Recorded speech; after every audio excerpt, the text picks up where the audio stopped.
Myself Dr. Swati Sharma. I am Associate Professor in Botany in Government College Jaipur. Last class में हमने पढ़ा था plant tissue culture के बारे में, और उसमें हमने पढ़ा था कि किस प्रकार से एक्स प्लांट्स जो हम काम में लेते हैं टिश्यू कल्चर के लिए, उन एक्स प्लांट्स में किस तरीके की प्रॉब्लम्स आती हैं, किस प्रकार के एक्स प्लांट्स हमें लेने चाहिए। तो हम टिश्यू कल्चर टेक्निक्स स्टडी कर रहे थे, जिसमें हमने पहला पढ़ा था एक्स प्लांट का सिलेक्शन किस प्रकार से करते हैं। आज की क्लास में हम पढ़ेंगे न्यूट्रिशन मीडियम। जब हम एक्स प्लांट सेलेक्ट करते हैं तो हमें उसे फिर एक न्यूट्रिशन मीडियम में रखना पड़ता है, और उसको आइसोलेट करने के बाद में उस जो न्यूट्रिएंट होता है, न्यूट्रिशन मीडियम जिसमें हम रखते हैं, उसमें सभी प्रकार के न्यूट्रिएंट्स होने चाहिए, हार्मोन्स होने चाहिए, जो कि इन विट्रो कंडीशंस में उस प्लांट की ग्रोथ को सपोर्ट कर सकें, उसकी ग्रोथ कर सकें। जो न्यूट्रिएंट मीडियम होता है उसका मोस्ट पार्ट तो उसमें सिमिलर होता है, लेकिन उसमें कुछ क्वांटिटीज़ फिर वेरी करती हैं। ये निर्भर करता है कि कौन सा हमारा एक्स प्लांट है, कौन सी स्पीशीज़ है, उसको हमें कल्चर करने का क्या पर्पज़ है। क्योंकि अगर हमें कैलस चाहिए तो अलग तरीके के कुछ चेंजेस करने पड़ते हैं, अगर हमें उसमें सीडलिंग चाहिए तो हमें अलग तरीके का थोड़ा कल्चर को थोड़ा सा वेरी करना पड़ता है। जो बेसिक है उसका वो सेम रहता है, थोड़ा सा हमें क्वांटिटीज़ को वेरी करना पड़ता है।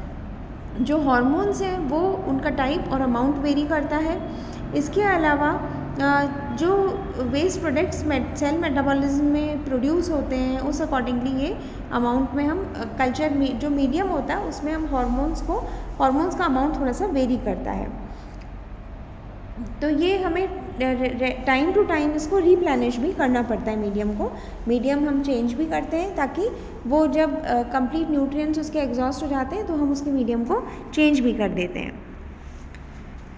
A nutrient medium is defined by its mineral salt composition, carbon source, vitamins, plant growth regulators and other organic supplements। जो न्यूट्रिएंट मीडियम होता है उसमें हमें सॉल्ट कंपोजिशन का ध्यान रखना पड़ता है, कार्बन सोर्स हम उसे प्रोवाइड कराते हैं, विटामिन्स, ग्रोथ रेगुलेटर्स, हार्मोन्स हमें उसमें देने पड़ते हैं, ऑर्गेनिक सप्लीमेंट हमें प्रोवाइड कराना पड़ता है। इसके अलावा इसमें पीएच भी बहुत इम्पॉर्टेंट होता है।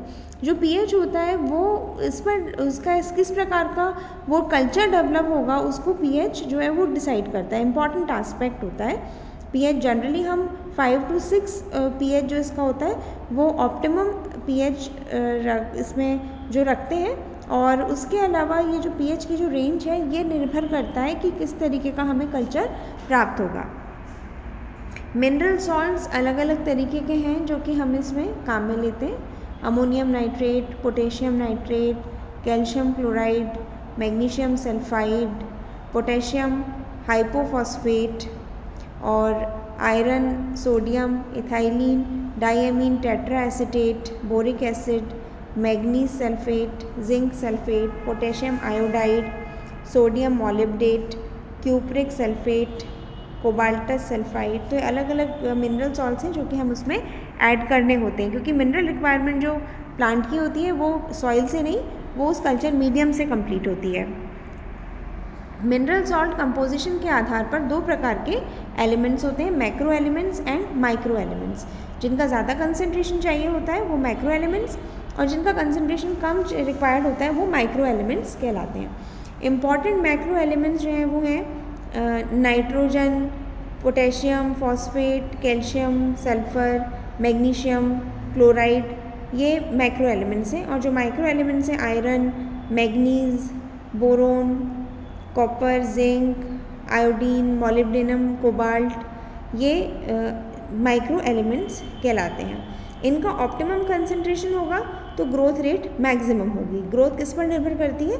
इन एलिमेंट्स के कंसंट्रेशन पर निर्भर करती है। तो मिनरल सॉल्ट कंपोजिशन जो मीडिया में होता है, अलग अलग मीडियम्स हैं, उनमें अलग अलग मिनरल सॉल्ट कंपोजिशन होता है, और इनका पर्पस भी अलग होता है। अगर हमें कोई पर्टिकुलर टाइप की ग्रोथ चाहिए तो मीडियम में थोड़ा बहुत चेंज कर लेते हैं।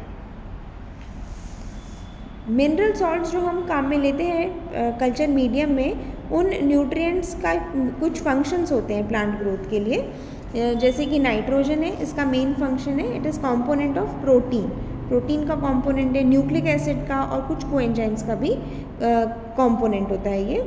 और ये जो है ज़्यादा अमाउंट में रिक्वायर्ड होता है nitrogen. Potassium, it regulates osmotic potential, principal inorganic cation है ये। Calcium cell wall synthesis, membrane function, cell signalling etcetera, magnesium enzyme cofactor, component of chlorophyll, phosphorus is component of nucleic acids, energy transfer का काम करता है ये, component of intermediates in respiration and photosynthesis, sulfur it is component of some amino acids like methionine, cysteine और some cofactors का भी ये component होता है, chlorine it is required for photosynthesis, iron electron transfer as a component of cytochromes, manganese enzyme cofactor, cobalt component of some vitamins, copper enzyme cofactor and electron transport reactions में participate करता है, zinc is again enzyme cofactor and chlorophyll biosynthesis में use होता है, molybdenum is enzyme cofactor and it is component of nitrate reductase. Carbon source and vitamins, sucrose, glucose और rarely fructose जो है वो न्यूट्रिशन मीडियम में कार्बन सोर्स का काम करते हैं और ये 2 to 5% कंसनट्रेशन इनका मोस्टली काम में लिया जाता है. मोस्ट मीडिया कंटेन मायो आइनोसिटॉल विच इम्प्रूव्स सेल ग्रोथ के लिए हम यूज़ करते हैं. विटामिन B1 थायमीन की भी उसमें रिक्वायरमेंट रहती है मीडियम में. इसके अलावा निकोटिनिक एसिड और विटामिन B6 पायरिडॉक्सिन का ऐड करने पर भी ग्रोथ इम्प्रूव होती है.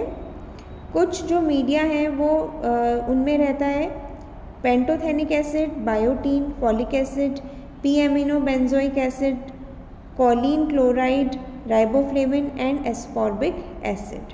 तो ये विटामिन सी का सोर्स है.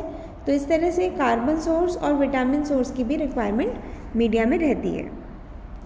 प्लांट ग्रोथ रेगुलेटर्स उसमें प्रेजेंट होते हैं. प्लांट ग्रोथ हार्मोन्स की प्रेजेंस ज़रूरी है, तभी इसमें प्रॉपर कल्चर का डेवलपमेंट होगा, क्योंकि these our body building hormones. जैसे कि ऑक्सिन्स है, इसमें जो ऑक्सिन्स है ये इंड्यूसेस सेल डिवीजन. जब तक सेल डिवीजन नहीं होगा सेल इलोंगेशन को इंड्यूस करता है, swelling of tissues, formation of callus, formation of adventitious roots.